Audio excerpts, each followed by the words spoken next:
This is like a slip case, I guess. I don't know. Hang on. Why is it so hard? I just want to figure out. Right, cut there. Dan Larson here at the photo booth. Got a box that just came in from Hasbro Pulse. So this was a PulseCon exclusive. I believe this was a PulseCon exclusive. I really should pay attention. This is today's the best day of the week. That is any day that you actually get a box in the mail, because I don't know about you, but I don't do that much in-person hunting anymore, given world events and such. Just trying to be careful. And you know what? Forget the world events. It's not even so much about that. It's more like you just can't find anything. Like nothing's ever in stock. I go to the store and I don't get anything anyway. So pretty much, ordering stuff is the only way to guarantee that you get stuff at this point. So this is the Hasbro Lightning Collection. Let's tip you up a bit here. It's a Hasbro Lightning Collection, Power Rangers, Lord Drakkon Evo the Third. Full disclosure here, I haven't read any of the comics, or I haven't played the Shattered Grid game or games. So I don't really know anything about this character. Here's what I know about this character. I have the first Lord Drakkon figure. He is really cool.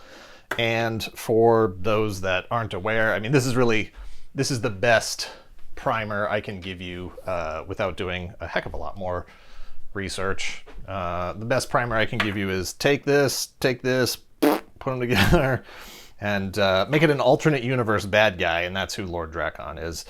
He's got some elements of the Green Ranger here, he's got some elements of the Red Ranger, and he's a bad guy, and he's from an alternate dimension. And, from the artwork and stuff that I've seen, I don't know, maybe he killed a bunch of people. There's that Ranger Slayer, who's like the evil Pink Ranger. She's, some of you already have him in your possession, which I'm very jealous of. Again, I had to pre-order her, and it hasn't shipped yet, so at some point I'll have that too. This is a pretty cool presentation, and if you've known me for any amount of time, you know that I don't keep stuff in the package, so it stinks, but man, it's just, all I need is a figure. I don't need all this. This is too much for me, so thanks. I don't know. I just got rid of my knife like a dummy. I don't know how to crack into this. Where are my cuts? So there's a cut there. This is like a slip case, I guess. I don't know. Hang on.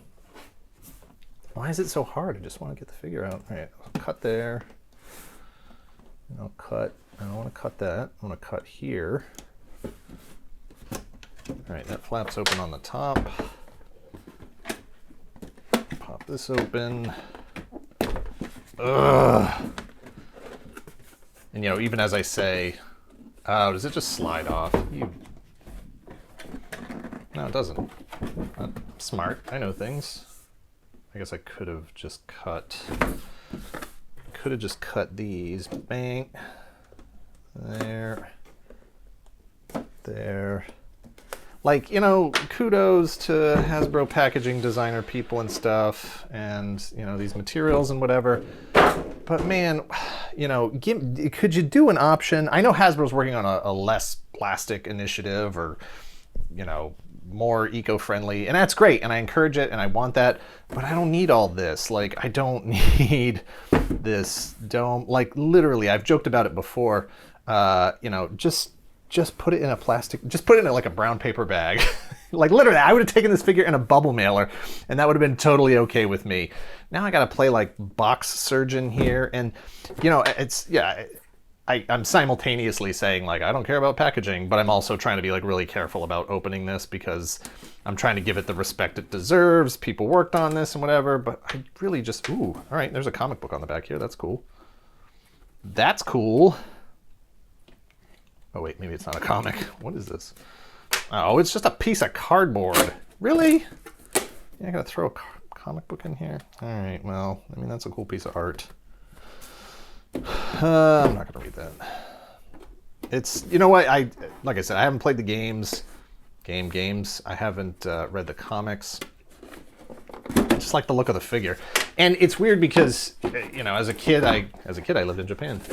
I've, followed Sentai which is the Japanese version of these. It's the original version of those Power Rangers stuff. It's where it comes from before it was adapted to the US market.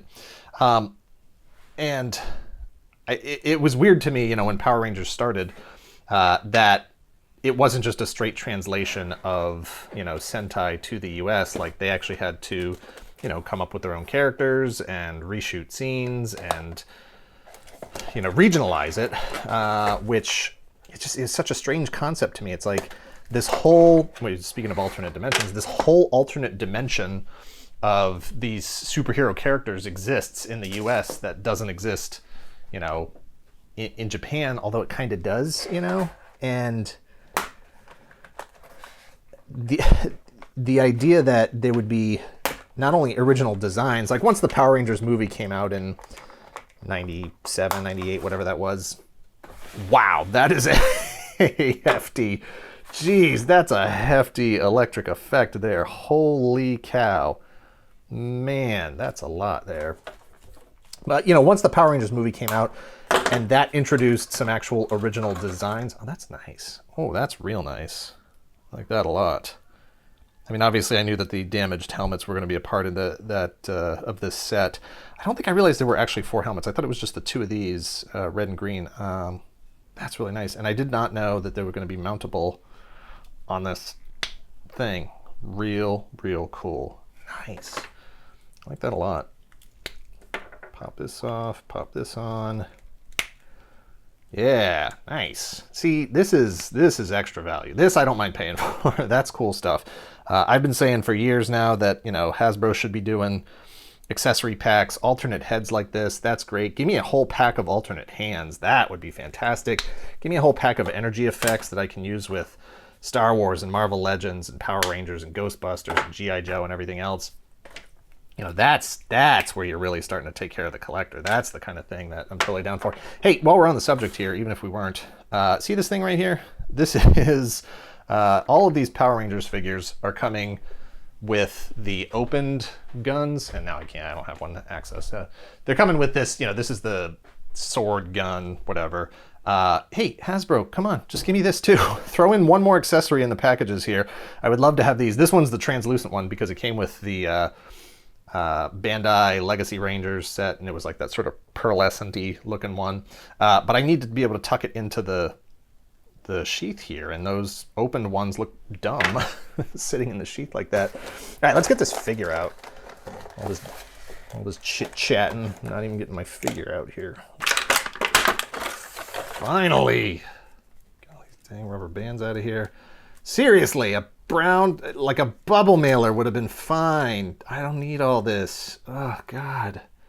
All right, so we got Lord Drakkon's helmet here, and I'm not sure it's supposed to be bent down like that. The original helmet, yeah, I guess. All right, pretty close. He's got a few more flourishes on top there. He's got his evil head, which I'm probably never going to use. Anyway, to finish up the point I've been trying to make for like 5 minutes now, once the movie came out with original designs, you know, original designs were pretty much in play, and it was a thing that was going to exist. Does this not snap on? Ah, there we go. Whew.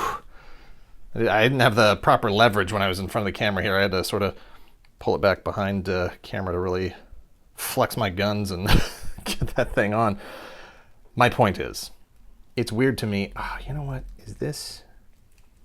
My point is, once original designs were on the table, it was only a matter of time before, you know, like original characters were actually being put into play. And Lord Drakkon was, as far as I know, the most prominent, I mean, other than like Rita Repulsa and Lord Zed at least. You know, it's a prominent new villain. And in fact, this guy's not even on the show. He's just from the comics and the games, as far as I know. It's weird to me that this whole alternate timeline of Power Rangers exists with original characters. And initially I sort of was like, no, that's not, I don't want anything that's not genuinely from Sentai and not descended from it.